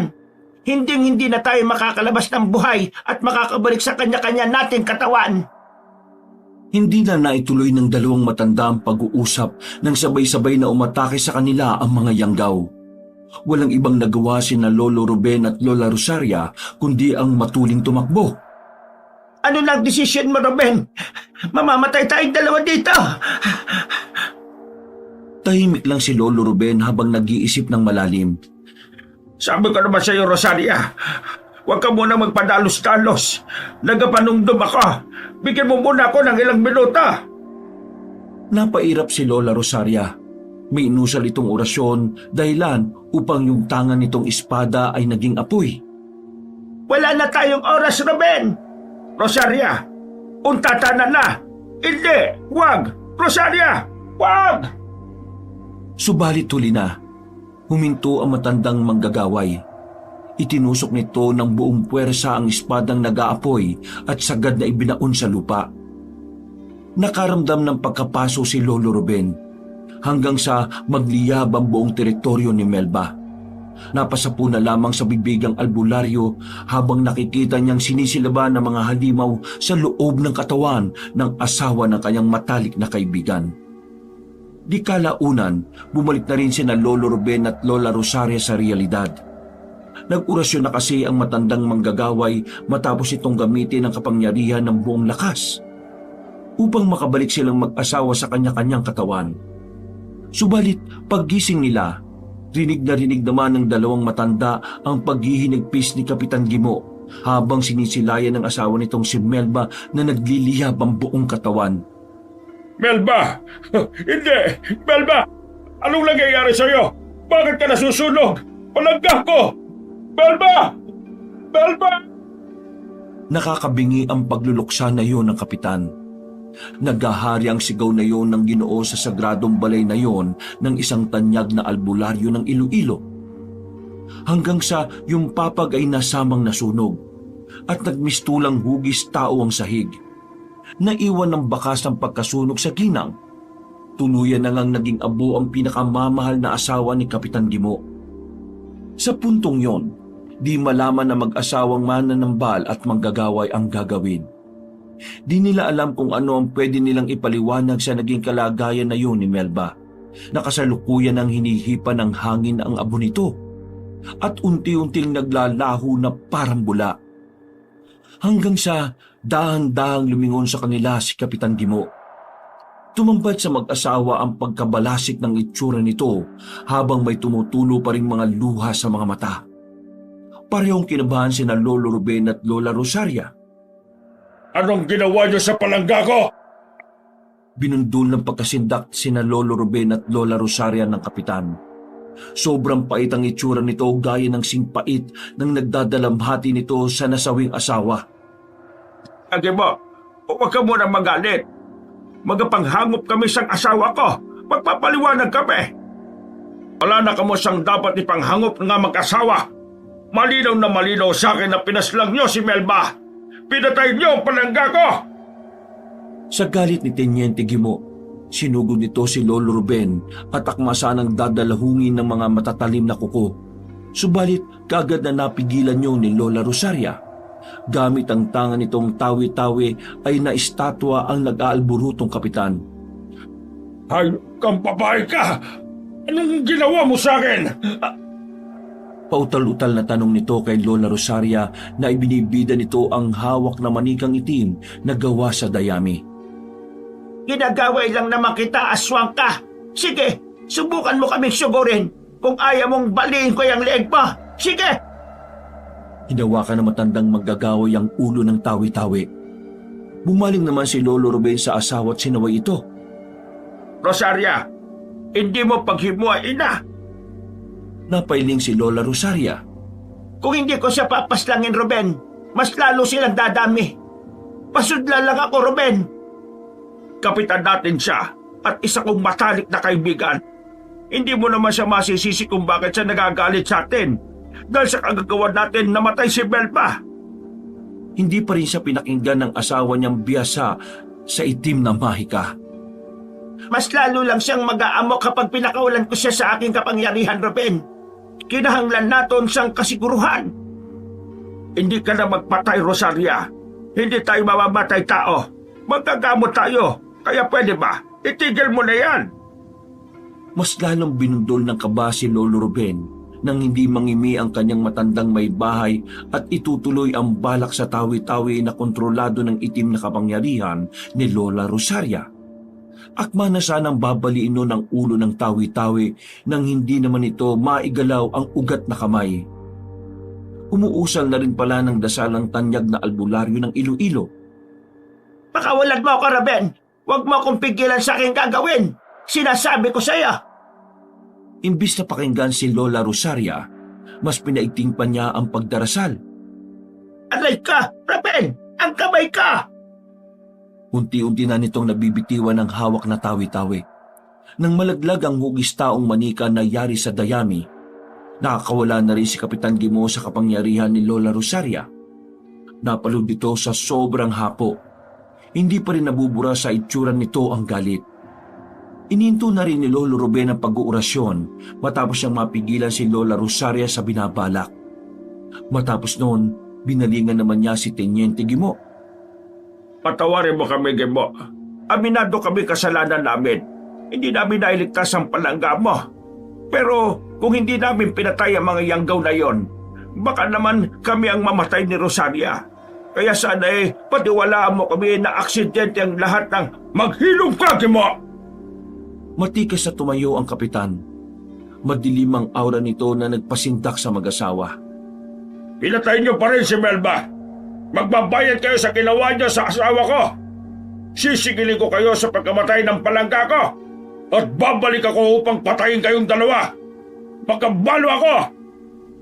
Mabilis na pumulas ng takbo si Kapitan Gimo palabas sa bahay nila Lolo Ruben at Lola Rosaria. Batid ng Ginoo na wala itong kalaban-laban sa dalawang matandang may kapangyarihang mananambal at manggagayaw. Lumikas ito upang makatiyak sa kaligtasan sa mag-asawa. Saglit, Gimo! Bumalik ka rito! Patawarin mo kami! Pasayloa kami! Pasayloa! Hayaan mo na siya, Ruben. Pigil sa kanya ni Lola Rosaria. Binulag na ng galit si Gimo. Wala na siyang ibang pakikinggan kundi ang sarili niya at ang nais na magiganti para sa atin. Kasalanan natin to, Rosaria. Sala naton. Sana hindi na natin pinasok ang katawan ni Melba. Kasalanan pa ba natin kung nagmalasakit lang naman tayong pagalingin ng asawa ni Kapitan para maging normal na tao? Pero hindi, Rosaria. Mali ito. Mali ang ginawa mo. Ha? Mali? Napamaang si Lola Rosaria. Anong mali ko, Ruben? Ano? Dapat hinayaan na lang natin ang mga yanggaw na sasalakay sa atin. Bumalik na lang sana tayo kagad sa kanya-kanya nating katawan. Kaysa naman napatay natin si Melba. May himig na paninisi niya sa asawang manggagayaw. Kaya naman natin yun Pero mas pinili mo pa rin gamitin ang kapangyarihan mo para paslangin ang mga yanggaw. Nadamay maski ang hiram na katawan ng asawa ni Kapitan. At kasalanan ko pa talaga? Pinipigilan kita doon, Rosaria. Pero ikaw itong nagbingi-bingihan. Luyag mo gitpat yun si Melba. Maghilom ka na, Ben. Paggalit na tigil nito sa kanya. Wala na tayong takas nung nasa katawan tayo ni Melba. Kaya iisa lang ang naisip kong paraan kundi gamitin ko ang kapangyarihan ko. Mas pinili mo pa rin paslangin ng mga yanggaw kahit alam mong mapapatay mo si Melba. Ginusto mo yon, Rosaria. Nakapatay ka pa rin. Naputulang susunod na sasabihin ni Lolo Ruben nang patigilin siya ng isang malakas na sampal ni Lola Rosaria. Hayop ka! Wala kang pinagkaiba sa mga halimaw na aswang na umaaligid sa atin gabi-gabi. Sa halip na kampihan mo ang sarili mong asawa, mas iniisip mo pa ang may dugong aswang na yon. Walang dugong aswang si Melba. Maski sige mo, biktima lang sila ng pagkahawa ng aswang. Bakit ba yan ang iginigiit mo sa akin, ha? Aswang pa rin sila at lahat sila ay dapat lang namamatay. Maubos nawa silang lahat. Hindi na niya pinantayan ang galit ng asawa. Sinubukan niya itong kausapin ng mahinahon. Rosaria, paghinay ka. Wala kang dapat na ikagalit. Bakit hindi ako mag-agalit? Sinisisi mo na ako. Ang gusto ko lang naman, kausapin natin si Gimo. Magpakumbaba ka sa kanya. Humingi ka ng tawad. Tayo. Makailang beses na pumaling ng kaliwat kanan ng ulo na matanda. Wala na. Magiganti na ang aswang na yun sa atin. Hindi siya papayag na hindi magkaroon ng hustisyang pagkamatay ni Melba. Papaslangin niya tayong dalawa. Dapat kanina hindi mo na ako pinigilan Ginasiling ko na sa imo, Ruben. Babalikan niya tayo. Kilala ko si Gimo. Hindi niya. Yun ang buo mong akala. Di mo na siya kilalang magalit. Napayuko na lamang si Lolo Ruben habang sinisimula na pagnilayan ng mga sinabi ng matandang manggagayaw. Tatanggalin ko ang gabay na ibinigay mo kay Kapitan Gimo. May masama akong kutob na papasok yun dito sa balay natin para patayin tayo habang tulog. Hindi ako papayag na makapasok ang aswang na yon sa sagradong lugar na ito ng ganon-ganon na lamang. Kaya oras na maalis ang gabay sa aswang na yon, di na yon makakapasok pa dito. Asahan mo nang magbabago ngayon na ang halimaw ang matalik mong kaibigan gabi-gabi. Desidido na ang manggagayo na si Lola Rosaria. Si Lolo Ruben naman, di na napigilan ng asawa habang sinisimulan ng orasyon upang matanggal ang ibinigay niyang gabay o proteksyon sa matalik na kapitang kaibigan. Mula nang matagumpay na nagawa ni Lola Rosaria ang pagtanggal sa gabay ni Lolo Ruben kay Teniente Gimo, nag-umpisa ng manlamig ang pakikitungo niya sa may bahay. Humigit 1 linggo ang lumipas na hindi niya gaanong nakakausap ang asawa matapos ang nangyaring insidente sa pagkamatay ng asawa ni Kapitan Gimo. Nagdrama na sa kanya si Lola Rosaria. Kung hindi raw niya ito papansinin, wala itong gagawin kundi lumikas na lang siya doon sa baryo ng Tigong. Ikaw ang bahala, Rosaria. Total, matanda ka na. Hindi mo na ako kailangan. Hanggang kailan mo ako titiisin, Ruben?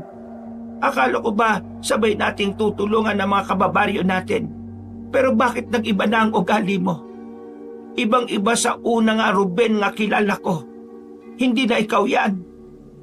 Bakit? Ikaw ba, Rosaria? Hindi ka nagbago? Buwelta niya kay Lola Rosaria na kinatamemi nito.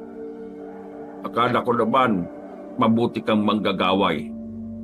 Akala ko naman, ginagamit mo ang iyong kapangyarihan para parusahan ang mga masasama.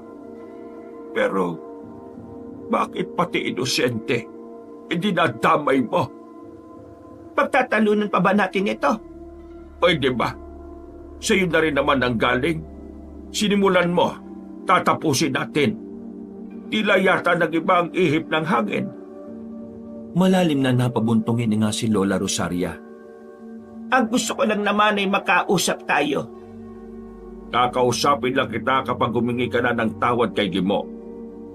Binalingan niya ang asawa at tinitigan ng mata sa mata. Kapag natuto ka na kung paano hindi ituring lahat ng masama ang aswang. Pero Ruben, Wala na tayong dapat pag-usapan, Rosaria. Gawin mo na lang ang ipinapakiusap ko sa iyo. Nilinis na ni Lolo Ruben ang 2 maruruming mga sanggol na naglaro sa ebak. Hindi niya mawari kung ano ang pangalan ng kambal. Wala kasing mahanap ang matanda sa mga pinaslang nitong mga magulang o kahit anuman lang pagkakakilanlan ng mga ito. Kaya pagkalibing ng mga magulang ng kambal, ang matandang albularyo na ang nagpangalan sa 2 niyang inampon. Ini! Doro! Nasaan na ba kayo mga bata kayo? Utto na ari! Ari na kamo mga bata, oh! Kakamot-kamot ang ulo ni Lolo Ruben sa panot niyang ulo habang sinisipat ang kanyang paningin kung saan matatagpuan ng 2 binata sa liblib na kagubatang yon ng Baryo San Joaquin. Matuli na lumipas ang mga araw, 17 taon na ang nakaraan. Matapos ang malagim na trahedyang sinapit ng mga taga-baryo ng Tigong, lumipat na sina Lolo Ruben kasama ang kambal na lalaking kinupkup niya sa Baryo San Joaquin.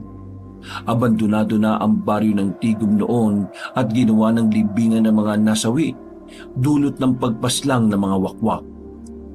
Matapos ang masaklap na pangyayaring yon, sinubukang kalimutan ni Lolo Ruben ang baryong kinilala niya bilang malakas na tagapangalaga ng mga nasasakupan. Itinuring siyang tagapagligtas ng Baryo Tigong pero sa huli, siya rin pala ang magpapahamak sa mga ito. Ayaw na rin talagang balikan ni Lolo Ruben ang tungkol sa Baryo Tigong dahil sinisisi niya lang ang sarili sa nangyari. Naging parang normal na matanda na lamang si Lolo Ruben sa San Joaquin. Hindi na rin niya ginagamot ang mga nandun. Ginamit niya ang kanyang mga nalalaman upang ikubli ang kanyang katauhan. Nang sa gayon, walang makakakilala sa kanya bilang si Lolo Ruben, na isang tanyag na mananambal sa probinsya ng Iloilo. Ibig niya kasing itago ang kanyang pagkakakilanlan nang sa gayon hindi maghinala ang mga wakwak na nandun siya sa baryong yun. Nagkukubli din kasi siya sa liblib na kagubatan ng San Joaquin upang magpalakas at matalo ang lahat ng mga wakwak na pumatay sa kanyang kababaryo sa Tigum. Kasama na rin doon ng kanyang asawang si Lola Rosaria. Patuloy niya rin ginagamit ang kanyang nalalaman sa pananambal upang matagpuan ang kinaroroonan ng mortal niyang kaaway na si Tiniente Gimo, na pumaslang sa kanyang pinakamamahal na palangga. Subalit sa huli, nabigo lamang siya at hindi yun natuntun ng kanyang kapangyarihan. Dahil doon, mas pinagtuunan na lamang ni Lolo Ruben ng pansin na alagaan ang kambal na magkapatid na sina Ini at Doro. Kahit na panay ututi ng dalawa, buhat pa noong mga sanggol pa lamang ito. Kaya kahit sa paglaki, dala-dala yon ng mga binata na ngayon. Hindi alam na matanda kung bakit palaging umuutot ang kambal, pero sa palagay niya, baka ipinaglihiin ng mga magulang sa kamuting kahoy. Mahilig kasi sina Ini at Doro na kumain ng kamuting kahoy, kaya palaging naglalabas ng masamang amoy. Para kay Lolo Ruben, ang kambal pa lang na sina Ini at Doro ay sapat na. Dahil rin sa magkapatid na kambal, ay naiibsan ang lungkot na matanda sa pagkamatay ng kanyang asawang si Lola Rosaria. Nabura na rin sa isip niya noon ang minsan ng paghiganti at hindi nahanapin pa si Kapitan Gimo na pumaslang sa kanyang palangga. Subalit, nandun pa rin ang paghahangad ng puso ni Lolo Ruben na sa oras na matagpuan niya ang dati niyang matalik na kaibigan, hindi siya mag-alinlangang paslangin ang naturang kapitan. Talagang mga batang ito, mga gaik, oo. Ilang beses ko bang sasabihin sa kanila na huwag mapupunta sa ilog ng San Joaquin? Baka sila mapaglaruan ng mga nuno. Ay, nako naman. Nabiyayaan nga ako ng mga itinuturing kong mga apo pero mga suwail naman. Ay, nako. Kanina pa tawag ng tawag si Lolo Ruben sa pangalan ng kambal. Ngunit bigo siya na sagutin ng mga ito. Ibig lang kasing sabihin noon, lumabas ang dalawa ron sa gubat. At hinala niya, nagtungo na naman ito sa ilog ng San Joaquin na pinaniniwala ang may mga duwending puti na nagbibigay swerte sa kung sino mang makahuli sa kakarampot na mahiwagang nilalang. Etong mga batang to, kung aling nagsilakihan, siya ang hirap-hirap hagilapin. Ay, gano'n na nga siguro kapag lumalaki na. Mas lalo na silang nakakalayo. Dati-dati naman na mga paslit pa sila. Dito lang sa tapat ng balay ko ang mga iyon lumalayo. Hindi na sila dapat magdako para madaling masabihan. Ini! Tara! Kaon na! Ay nako, bahala nga kayo dyan. Mas lalo lang akong tatanda sa inyo eh. Papasok na sana si Lolo Ruben sa sagradong balay na niyari niyang mag-isa sa pinagtagpi-tagping kawayan nang tawagin siya ni Ini at Doro. Lolo Ruben, sandali lang po. Hindi nyo anay isira ang pirtahan.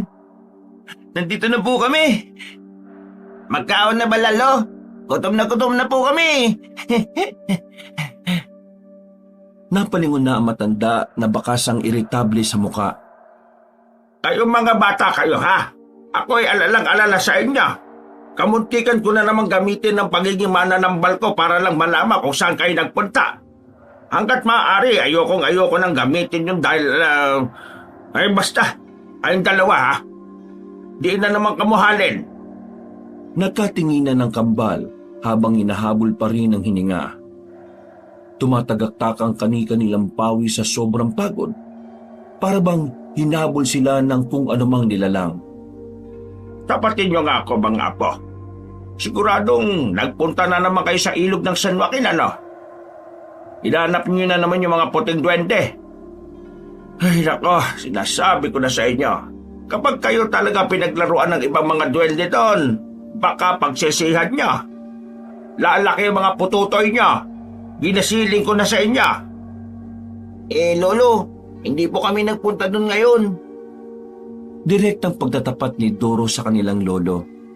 Opo, basta po, mahabang kwento po, lolo. Gutom na po kami, kaon na kita. Ay, pep. Papasok na sana si Ini sa bahay, ngunit sumenya si Lolo Ruben. Diya ka lang, Ini. Sasabihin ng kapatid mong si Doro. Aba, Tumingin ng masama si Ini kay Doro. Huwag mo na kasing sabihin, Doro. Bayan, gutom na ako eh. Mapataas lang. Kaso, Ini, inumpisahan ko na eh. Kailangan kong tapusin. narinig mo sinabi ng kapatid mo, Ini. Nasimulan na niya, tatapusin niya. Di ba? Yan ang biling ko sa inyong kambal. Kaya ng sabi ng Lola Rosaria nyo, ang mga dapat na sinisimulan kailangan tapusin. At huwag na huwag kayo magsisinungaling ha. Mauhuli ko kayo sa bibig. Sige na, Doro, mag-istorya ka na. Mas lalo tuloy hindi maganda ang pagkakatimpla ng itsura ni Ini. Ay nako, ako naman kasi Doro eh. Mayayari na naman tayo nito eh. Hindi pinansin ni Doro ang kambal nitong kapatid na si Ini. Bagkus ay napabuntong hininga muna ang binata bago maghain ng pahayag sa matanda.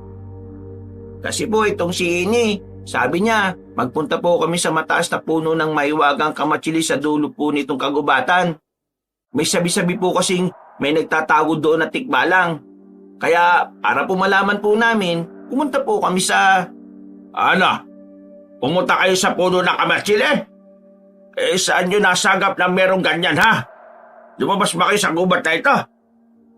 Di ba kabilin-bilin ako naman sa inyo na huwag kayong lalabas ng gubat na ito at pupunta ng bayan na wala akong paintulot? Mga gahigid sang ulo ninyo. hindi naman po ko ang pasinuno nito eh. Si Ini po. Turo ni Doro sa kapatid. Itinanggi naman agad yun ni Ini. Ako?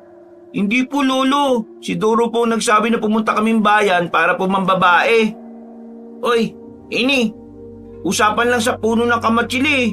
Bakit napunta agad sa babae? Ikaw ang umahakag sa akin dyan sa mga kalokohan mo eh. Aminin mo na.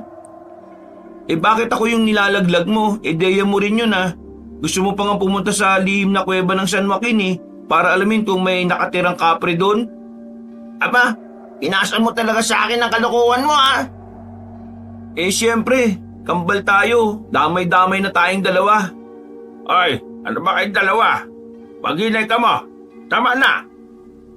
Nabulabog ang mga ibong maya sa kagubatang yun sa Barrio San Joaquin sa lakas at pag-alingaw-ngaw ng boses ni Lolo Ruben upang sawayin ng kambal. Napamaang sina Ini at Doro, saka matamang napatingin sa matanda. Turuan kayo ng turuan, parehas naman kayong dalawang may kasalanan. Puro kasi kayo pagbubulakbol eh. Kung tinutulungan nyo sana akong magbungkal ng lupa at magbalat ng kamuting kahoy, mas lalo tayo mapapabilis sa ating ginagawa. Di ba, eto naman ang gusto nyong magkapatid, kamuting kahoy, paborito nyong kainin. Kaya nga, ang baho-baho ng mga utot nyong kambal kayo eh. Ala, si Lolo. Kala mo siya hindi umuutot. Umuutot ako pero hindi gaya ng sa inyo. Ang lalakas magpasabog. Kaya siguro ligtas tayo palagi sa mga panganib na hayop dito sa kagubatan eh. Pantaboy sa mga mababangis na hayop gaya ng ahas, tigre at leon. Yang kakaibang mga amoy ninyo. Lolo, ayaw mo nun? May pambira kaming kakayaan? Dapat nga pinagmamalaki nyo kaming dalawa eh. Ni Ini. Inakbayan pa ni Doro si Ini at malokong pareho ng umiti. Ay sos, may pagmamalaki pa yung pagkaututin ninyo. Mas lalo lang lalayo sa inyo mga babaeng matitipuhan kayo eh. Ang gagandang lalaki nyo pa naman. Pero wag ka, Lolo. Natakasan po namin ng tikbalang na nagbabantay ng puno ng kamatsili na umabol sa amin. Dahil po, initutan namin sila ni Doro. Di ba, Doro? Napapailamos na lamang sa kulubot ng mukha si Lolo Ruben Ay nako, sige. Ipagyabang niyo pa yung pagiging ututin yung magkapatid kayo. Tingnan lang natin kung lalapitan pa kayo ng mga tao.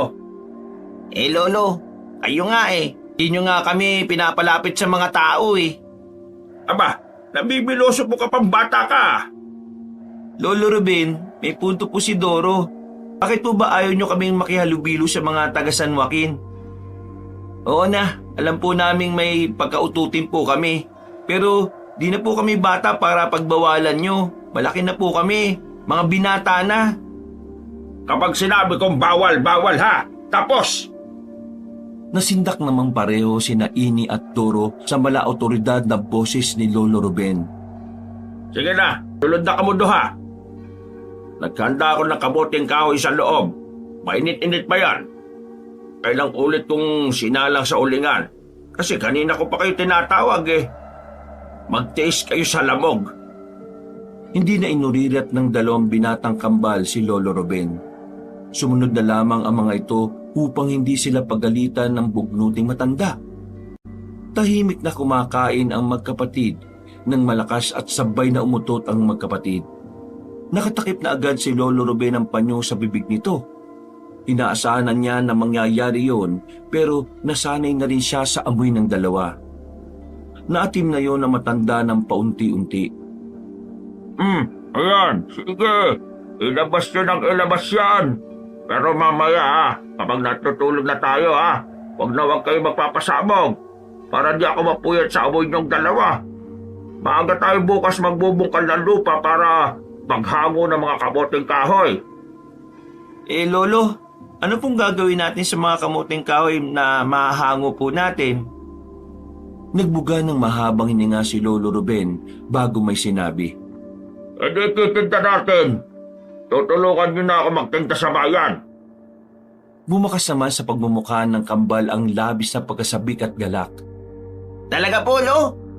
Inauyon-an nyo na bala kami mag-adto sa Banwasang San Roque? Makakalibot na kami ni Ini? Ay, nakasama ko. Giit ng matanda sa dalawang binata. Sasamahan nyo akong magkapatid na maglako ng mga kamoting kahoy. Kailangan na natin ng salapi ngayon para makabili ng mga kakailanganin natin. Hindi lang puro kamoting kahoy o mga gulay o prutas na napipitas ang laman ng ating tiyan. Dapat may iba pa. Damugid nga pasalamat, Lolo Ruben. Nagiging maluwag na po kayo sa amin ni Doro. At nangangako din po kami na pipigilan po namin ang utot namin kapag nasa marami na po kami mga tao. Pangako na, Ina. Opo, ilalabas lang po namin ang aming masamang hangin kapag malayo-layo na po kami sa kanila. Yan, tama yan. Matuto kayong pigilan ng hangin sa loob ninyo. Baka wala na tayong mabenta kung sakali niyan pag kayo'y utot ng utot. Nakakailang minuto pa lamang ang nakakalipas pagkatapos kumain ng magkapatid na mga kamoting kahoy. Nagpasabog na sila ng amoy. Halos hinimatay si Lolo Ruben sa amoy noon kaya lumabas muna siya ng sagradong balay. Nag-unahan naman din sa palikunan sina Ini at Doro dahil nakakaramdam na ng tawag ng kalikasan. Dinig na dinig ng matanda ang malalakas na pag-iri ng dalawa. Nasisiguro niyang sabay na nanganak ang kambal at magkatalikuran na nakasahod ang butas ng puwet sa kalahati ng kubeta. Napapailing na lamang noon si Lolo Ruben. Ay, kung bakit ba naman kasi kambal pa ang ibinigay sa akin.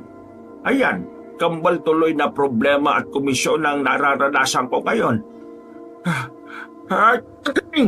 Nako, at napakabantot pa. Habang hinihintay na makatapos ang kambal sa loob ng palikuran, may narinig si Lolo Ruben na pagkaluskos ng kung ano sa paligid. Mailap siyang napaangat ng ulo. Hinagilap niya ng paningin kung nasaan bahagi ng madilim na bahagi ng gubat na yon nagmumula ang kaluskos. Mabilis siyang napabaling sa kanan nang doon nagmumula ang wirdong ingay. May namataan siyang mapupulang paris ng mga mata sa kadiliman. Naglakad siya patungo doon, subalit mailap din ang mga yun na naglaho na parang bula. Sino kaya?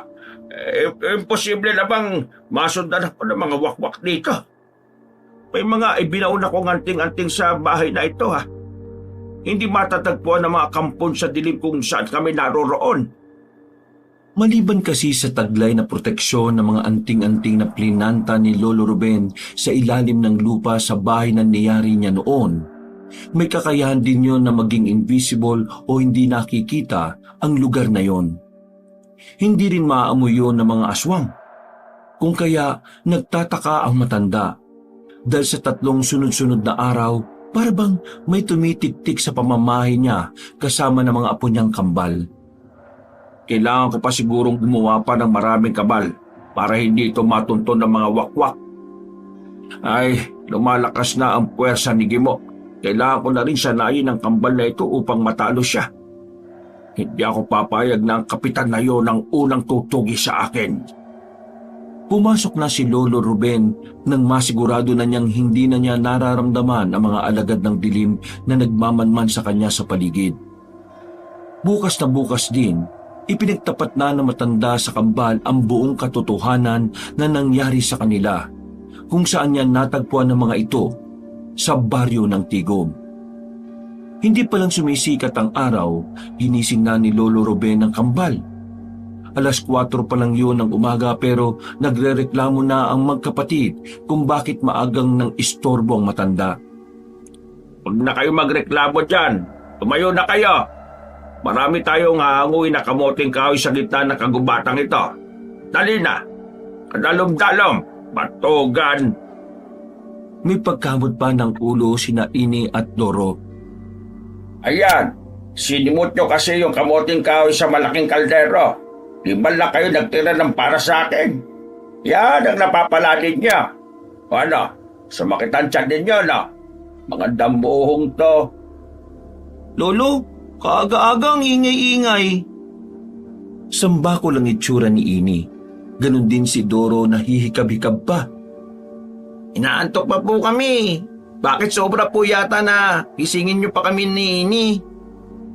Ano bala mga himuon namon? Dapat po ba na makalimandang piraso tayo na kamoting kahoy ngayon? Magkasabay pang nagikab ang magkapatid at saka nag-amuyan ng mga hininga. Pinapabago ko kayo ng maaga kasi kailangan yung mahanap ang mutya, ang inyong kasipagan. Kababatugan nyo. Paano kayo aasensyon yan? Lolo naman, di naman po kami nakapag-aral eh. Kaya nga magbanat kayo ng buto nyo para di kayo magmukhang mangmang sa mga taga San Roque. Taging diskarte na lamang ang may tuturo ko sa inyo. Saan naman po kami didiskarte, Lo? Para po ba makahanap ng trabaho? Tutulong na lang kami sa inyo ni Doro na mamuhay dito. Ay, hindi yan pwede. Dapat magsilbi kayong ehemplo kung sakali bang kayo ang pumalit sa akin bilang albularyo. Natigil sa pag-iinat sina Ini at Doro. Marahan nilang tiningnan si Lolo Ruben sa kanyang sinabi ng huli. Albularyo? Isa po kayong albularyo, Lo? Tumango naman si Lolo Ruben. Ibig po bang sabihin nito, marunong po kayo manggamot? At magtawas po? Pumangalawang tango ang matanda. Kung ganun, bakit hindi niyo po sinabi sa amin ito ni Doro noon? Oo nga po. Bakit ngayon yun lang po sa amin ito sinasabi ni Ini? Magkasabay pang nagsambit ang kambal na nagtanong kung bakit siya naglihim sa kambal. Nag-ipon muna ng hangin sa baga matandang albularyo at saka sumagot. Gusto ko lang kayong proteksyonan. Proteksyonan? Para saan? Kanino? Mahabang kwento. Basta, mamaya ko na i-istorya sa inyo. Sa ngayon, huwag na kayong tanong ng tanong. Maaptan pa kita sang kahayag. Kailangan natin makarami ng kamoting kahoy ngayon. Tara na! Ngunit makulit ang kambal. Gusto talaga nilang malaman ang buong katotohanan. Hindi po kami sasama sa inyo hanggat hindi po nyo sinasabi sa amin kung ano ang totoo. Oo nga po, alam po namin na may tinatago kayo sa amin. Bakit po pala tayo sa liblib ng lugar ng San Roque dito tayo nakatira? Kung pwede naman tayong tumira sa may bayan, kung saan maraming tao. Totoo, Ayaw niyo po ba na may makasalamuha tayo doon na iba? Ano po ba sikreto nyo, Lo? Amin na bala na magpangayos ang kamatuuran ni Ini.